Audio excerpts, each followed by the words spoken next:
बिस्मिल्लाहिर्रहमानिर्रहीम। अस्सलाम वालेकुम students, I hope all of you are fine. Last time discuss किया था हम लोगों ने फॉर लूप, और दिस टाइम हम लोग डिस्कस करने वाले हैं कि हम फैक्टोरियल कैसे प्रिंट करवा सकते हैं यूजिंग फॉर लूप। ठीक है, अब बेसिकली फॉर फैक्टोरियल होता है क्या है, पहले हम ये देखते हैं। फैक्टोरियल किसी भी नंबर का बेसिकली बैकवर्ड मल्टीप्लिकेशन होती है उस नंबर तक। ठीक है, या हम कह सकते हैं कि अगर हम 5 का फैक्टोरियल प्रिंट करवा रहे हो, लेट्स एग्जांपल लेते हैं 5 फैक्टोरियल। 5 फैक्टोरियल का मतलब ये होगा कि आप मल्टीप्लाई कर रहे हैं 5 से पीछे के तमाम नंबर्स। ठीक है, ये होता है 5 फैक्टोरियल। अगर आपको 6 फैक्टोरियल कहा जाता है तो आप 6 फैक्टोरियल का मतलब क्या होगा कि आप 6 से पीछे तमाम नंबर्स आपस में मल्टीप्लाई कर रहे हैं। मल्टीप्लिकेशन का साइन दें या आप जो है सिंपल डॉट का साइन देते हैं। ठीक है, नाउ इट मीन्स कि हम कह सकते हैं कि अगर हम किसी भी नंबर यानी n का फैक्टोरियल लें तो उसका मतलब ये होगा कि आप 1 से, क्योंकि देखो 1 से टिल दैट n वो नंबर जा रहे हैं हम। तो अगर हम कहें कि n का फैक्टोरियल लेना है तो हम कह सकते हैं कि 1 से 1 मल्टीप्लाई बाई 2 मल्टीप्लाई बाई 3, और आगे हम कह सकते हैं अप टू n। ठीक है, क्योंकि हम n तक जा रहे हैं तो n तक मल्टीप्लिकेशन होगी जो भी आपका n गिवन होगा। सो बेसिकली यही फैक्टोरियल का कंसेप्ट है। अब हम फैक्टोरियल को प्रिंट करवाने वाले हैं। ओके, सो हम प्रोग्राम लिखने जा रहे हैं। प्रोग्राम में हम देखेंगे हम किस तरह फैक्टोरियल प्रिंट करवा सकते हैं। अब फैक्टोरियल केस में हमें बेसिकली चाहिए 3 वेरिएबल्स। ठीक है, एक फर्स्ट वेरिएबल होगा जो आपके पास जो भी नंबर यूज़र आपको देगा उसे हम n कह देते हैं। ठीक है, सेकेंडली एक फैक्टोरियल हम f के नेम से रख सकते हैं। ठीक है, जो अपने अंदर फैक्टोरियल की वैल्यू सेव करवाएगा। ठीक है, और थर्ड वेरिएबल वो होगा जो आपकी लूप को आगे बढ़ाएगा, आइट्रेशंस को आगे लेके जाएगा। अब आइट्रेशन क्या होती है, रिपीटिशन क्या होती है, वो आपको मैं इस एग्जांपल में बताऊंगी। ठीक है, सो हम लिखते हैं, स्टार्ट करते हैं। फर्स्ट ऑफ ऑल ले रहे हैं हम लोग एक वेरिएबल फैक्टोरियल। ठीक है, फैक्टोरियल हम कहते हैं लेट्स सपोज इक्वल्स टू 1 है, एंड टाइप भी हम डिक्लेयर करेंगे तो हम कहेंगे कि इंट टाइप होगी इसकी, int factorial is equals to 1। Then secondly हम ले रहे हैं यहाँ पे फैक्टोरियल हो गया। अब नंबर, किस नंबर तक आप जाना चाहते हो। यहाँ पे दो केसेस हैं, आप यूज़र से नंबर लो कि आप कौन सा नंबर प्रिंट करवाना चाहते हो, या फिर आप खुद से नंबर दें। तो हम ऐसा करते हैं, खुद से नंबर देते हैं। हम कहते हैं कि लेट्स सपोज n जो नंबर है आपका, int n is equals to, हम 5 का फैक्टोरियल मालूम करना चाहते हैं तो हम n को 5 लिया है मैंने, n इज इक्वल्स टू 5। आप जाते हैं फॉर यानी अपनी फॉर लूप के अंदर, for int i is equals to 1। Start हम लोग i1 रखते हैं हमेशा, मैक्सिमम केसेस में, हमेशा तो नहीं कह सकते। ठीक है, int i is equals to 1। Then आती है हमारे पास कंडीशन। अब कंडीशन हमारी कहाँ तक जाएगी, हम क्या चाहते हैं कि हमारा ये i कहाँ तक जाए, n तक जाए। क्योंकि अगर हम उस कॉन्सेप्ट को देखें तो फैक्टोरियल जब मूव करता है तो 1 से टिल दैट n नंबर तक मूव करता है। तो हमने इस i को उस नंबर तक लेके जाना है, तो हम कहेंगे कि i is less than equals to n। ठीक है, और साथ ही हम कहते हैं कि i प्लस प्लस। सो ये था फॉर। देन हम स्टार्ट करेंगे बॉडी। अब बॉडी के अंदर हमने देखना है एक ही फार्मूला लगेगा, वही फार्मूला हमारे इस कह लो कि पूरे फैक्टोरियल प्रोग्राम की बेस होगी। वो किस तरह होगी कि हम कहते हैं फैक्टोरियल यानी वो जो फैक्ट हमने रखा था, आप इसको सिंपल f भी ले सकते हो, factorial is equals to factorial asterisk. Okay, factorial. ठीक है, फैक्टोरियल के साथ अगर हम देखें फैक्टोरियल स्टार्ट में 1 है और वो मल्टीप्लाई हो रहा है नंबर तक जा रहा है। इट मीन्स कि हम, क्योंकि आई भी एंड पे डिपेंड कर रहा है, तो हम फैक्टोरियल को ही अगर उस आई से मल्टीप्लाई करते जाएं। ठीक है, क्योंकि आई पहले 1 था, फिर 2 होगा, फिर 3 होगा, 4 होगा, इस तरह से वो कहाँ तक जाएगा, एन तक जाएगा। तो हम डायरेक्ट फैक्टोरियल को एन से मल्टीप्लाई नहीं कर सकते, बिकॉज एन तो हमारी लास्ट लिमिट है ना। सो हम फैक्टोरियल को मल्टीप्लाई करेंगे आई के साथ। ये देखिए, दैट्स इट। बस ये एक लाइन का फार्मूला आपने लिखना है और आपका फैक्टोरियल प्रिंट हो जाएगा। अब क्योंकि हम प्रिंट भी करवाना चाहते हैं तो हम अपनी लूप बॉडी को बंद करेंगे, फॉर लूप को, और हम इसके बाहर प्रिंट एफ पे कमांड देंगे। हम लिखेंगे फैक्टोरियल ऑफ नंबर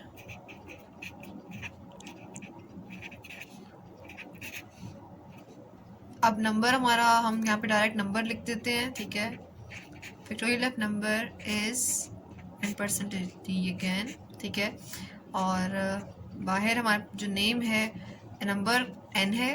ठीक है, एंड आपका जो वेरिएबल है हम लिखने वाले हैं दैट इज फैक्ट। क्लियर है।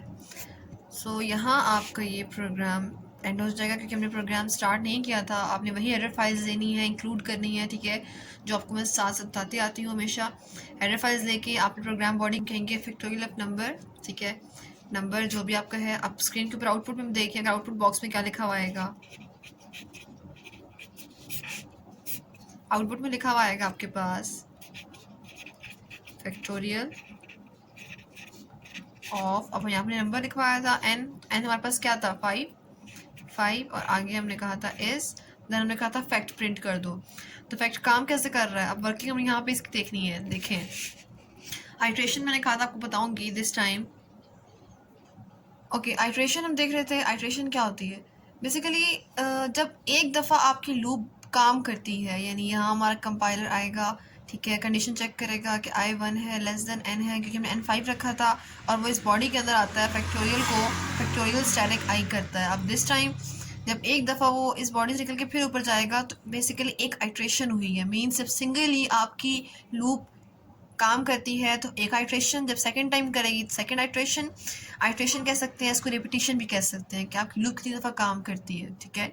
तो बेसिकली हमारे पास इस प्रोग्राम में 5 आइट्रेशन होंगी, क्योंकि हमने लिमिट 5 रखी थी, ठीक है, n5 था, तो इस प्रोग्राम में आपके पास 5 आइट्रेशन होंगी। अब यहाँ काम कैसे कर रहा है, पहले आपका first of all int I1 था लेस देन n है, then factorial is equals to factorial static I। Factorial की वैल्यू हमने क्या स्टार्ट में करवाई थी 1, ठीक है, और स्टैटिक I मीन्स I भी 1 है। तो अब फैक्टोरियल में क्या अगेन सेव हो जाएगा, फैक्टोरियल में सेव हो जाएगा 1, ठीक है। देन हमने इंक्रीमेंट किस में करवाया था I प्लस प्लस, तो I 1 था, अब I की वैल्यू क्या हो जाएगी, एट दिस टाइम I 1 था, सेकेंड टाइम I 2 है, ठीक है। इस केस में नाउ I 2 है, और जब आपके अब I 2 है लेस देन n है, देन मीन्स लूप बॉडी में एंटर हो गया, सेकेंड आइट्रेशन स्टार्ट हो गई है। सेकेंड में देखिए factorial is equal to factorial static I। No factorial की लास्ट वैल्यू क्या थी 1, ठीक है, इट मीन्स कि यही 1, और स्टैटिक I, अब I की वैल्यू क्या है, अब I की वैल्यू है आपके पास 2, सो यहाँ पे फैक्टोरियल की न्यू वैल्यू क्या आ जाएगी 2, क्लियर है। अब फिर से इंक्रीमेंट होगा तो I की वैल्यू होगी 3, यानी अब third iteration I is equal to 3, वो लेस देन n है, हाँ n5 था, लेस है अभी तक, ठीक है, हमने n5 ही रखा था, ये देखें। सो अब क्योंकि वो लेस देन n है, ठीक है, देन अगेन लूप बॉडी के अंदर आ जाएगा, फैक्टोरियल स्टैटिक I। अब यहाँ फैक्टोरियल लास्ट वैल्यू क्या थी 2 थी, और I की लास्ट वैल्यू क्या है 3, इट मीन्स कि यहाँ हमारे पास दिस टाइम फैक्टोरियल की वैल्यू नहीं आ जाएगी 6, ठीक है। जब फोर्थ आइट्रेशन होगी तो आपके पास I4 हो जाएगा, फैक्टोरियल की न्यू वैल्यू I4 हो गया, तो फैक्टोरियल की लास्ट वैल्यू 6 थी, 6 डायरेक्ट जब 4 करेंगे आप तो आपके पास यहाँ फैक्टोरियल की न्यू वैल्यू आ जाएगी 24, एंड एट द एंड हम जब 5 पे जाएंगे, ठीक है, factorial I is equals to 5 हो गया। इस केस में I less than n, less तो नहीं है बट इक्वल तो है, ठीक है, अब इक्वल है, अगेन लूप बॉडी में आ गया factorial static I। So last factorial की वैल्यू क्या थी 24, ठीक है, और स्टैटिक I की लास्ट वैल्यू कौन सी है 5 है, 5, तो स्टैटिक 24 स्टैटिक 5 आपके पास यहाँ पे आंसर देगा। सो फैक्टोरियल इज इक्वल्स टू 120।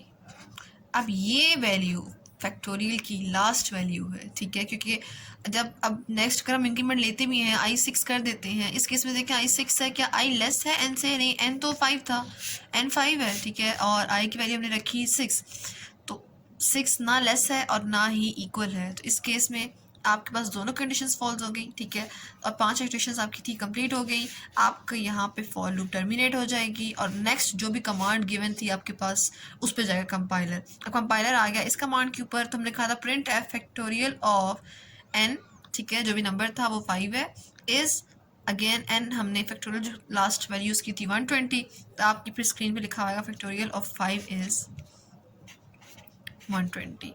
सो यहाँ तक था फैक्टोरियल, ठीक है, फैक्टोरियल में हमने काम किया, प्रोग्राम लिखा, और फॉर लूप की सिंपल एक कमांड से हम लोगों ने फैक्टोरियल ऑफ नंबर प्रिंट करवा दिया। अब नेक्स्ट प्रोग्राम हम देखने वाले हैं हम किस तरह टेबल प्रिंट करवा सकते हैं यूजिंग फॉर लूप। हम लोग देखेंगे हम किस तरह टेबल प्रिंट कर सकते हैं, ठीक है, हम यूज़र से नंबर लेंगे और हम चेक करेंगे हम उसका टेबल प्रिंट करना चाहते हैं तो हम किस तरह स्टेटमेंट देंगे using for loop.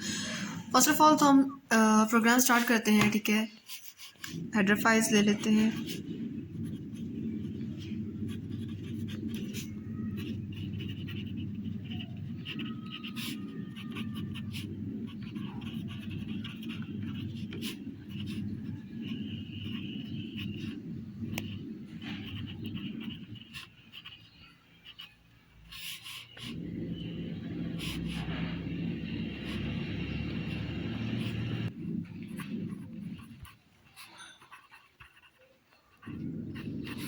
Hair programme body starts.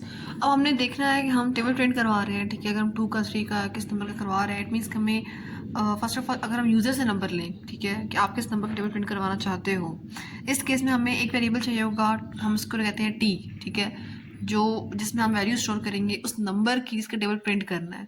सो हम यहाँ पे एक बेसिकली ले रहे हैं इंट में, टाइप ही उसकी इंट होगी और टी हमने इस वेरिएबल का नाम रखा। अब यूज़र से वैल्यू ले रहे हो तो हम कहेंगे यूज़र प्रिंट एफ कमांड देंगे, एंटर नंबर फॉर टेबल, ठीक है, एंटर नंबर फॉर टेबल पहली कमांड। देन हम स्कैन के थ्रू उसकी वैल्यूज स्टोर करवाएंगे।